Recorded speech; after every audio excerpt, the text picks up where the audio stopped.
Hello everyone, good morning সবাইকে। কেমন আছো বন্ধুরা? আশা করব অনেক ভালো আছো।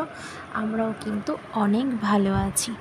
আজ রিম্পা চন্দনার রান্নাঘরে কিন্তু আবারও চলে এসেছি তোমাদের সঙ্গে।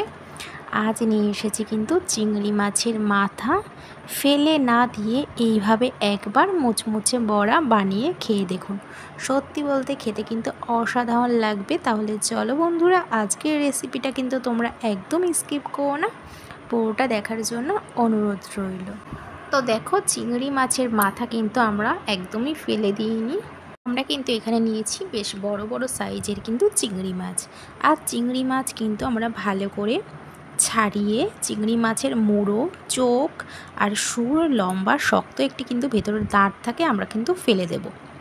ফেলে দিয়ে মুড়োগুলো কিন্তু আমরা আলাদা বেছে নেব।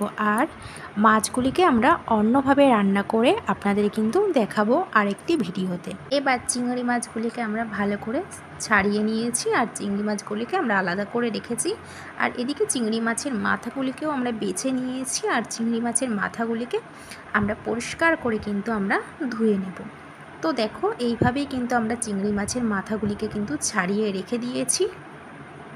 এবার কিন্তু আমরা নেব হাফ কাপ মতন আতপ চাল। আমরা কিন্তু 2 ঘন্টা আগে ভিজিয়ে রেখেছিলাম আতপ চালটাকে, সেটিকেই কিন্তু আমরা মিক্সির জারে নেব।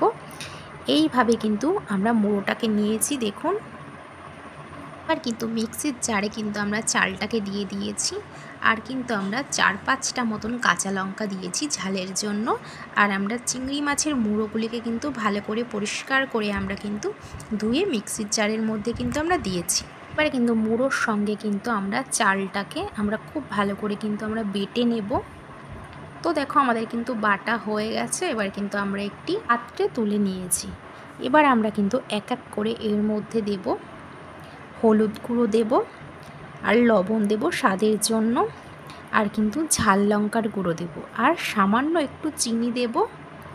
আর কিন্তু আমরা দেব কোচানো পেঁয়াজ, একটা বড় সাইজের পেঁয়াজকে আমরা কুচিয়ে নিয়েছি, সেটাই কিন্তু আমরা দিয়ে দেব। আর দেব 2 চামচ বেসন, সামান্য কালো জিরে দিয়ে কিন্তু আমরা ভালো করে কিন্তু হাত দিয়ে মেখে নেব।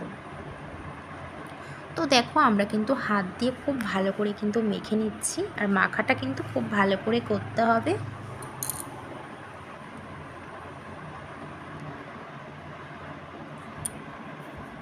সব কিছু আমাদের দেওয়া হয়ে গেছে। এবার কিন্তু আমরা খুব ভালো করে মেখে নিয়েছি। আর এদিকে কিন্তু আমরা কড়াইতে কিন্তু সর্ষের তেল গরম বসিয়েছি। তেলটা গরম হয়ে গেলেই কিন্তু আমরা চিংড়ি মাছের বড়াগুলিকে কিন্তু আমরা দিয়ে দেব। লো টু মিডিয়াম আঁচেই কিন্তু করতে হবে। লো টু মিডিয়াম আঁচেই কিন্তু আমরা বড়াগুলিকে কিন্তু এক এক করে ভেজে নেব। তো দেখো, কড়াইতে কিন্তু আমরা বড়াগুলিকে দিয়ে দিয়েছি। আর বড়াগুলি কিন্তু আমরা বেশ বড় বড়ই করছি। আর সত্যি বলতে এইভাবে চিংড়ি মাছের মাথার বড়া খেতে যে কি ভালো লাগে, তোমরা কিন্তু না করলে একদমই বুঝতে পারবে না, এতটা স্বাদ লাগে এই চিংড়ি মাছের বড়া।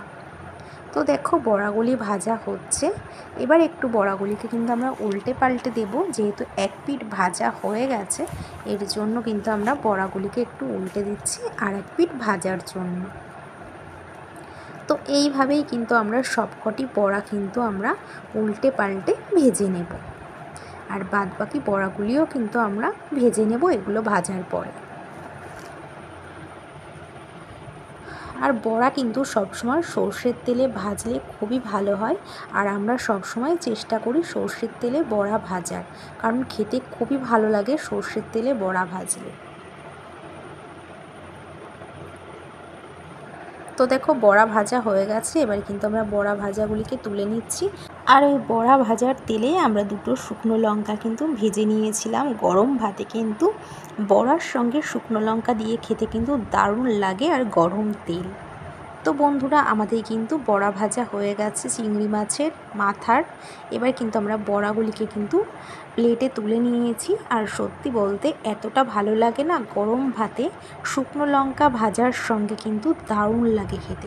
তোমরা কিন্তু আর দেরি করো না, তোমরাও কিন্তু বাড়িতে একবার চিংড়ি মাছের মাথা ফেলে না দিয়ে কিন্তু এইভাবে কিন্তু বড়া ভেজে খেতে পারো শুকনো লঙ্কার সঙ্গে। গরম ভাতে দারুণ লাগবে খেতে। তো ফ্রেন্ডস, কেমন লাগলো আজকে আমাদের এই রেসিপিটা? যদি ভালো লেগে থাকে তাহলে কিন্তু ছোট্ট একটি কমেন্ট করে কিন্তু জানিও। তো বন্ধুরা আজ এই পর্যন্ত, আবার দেখা হবে নেক্সট ভিডিওতে। ততক্ষণ তোমরা সুস্থ থেকো, ভালো থেকো।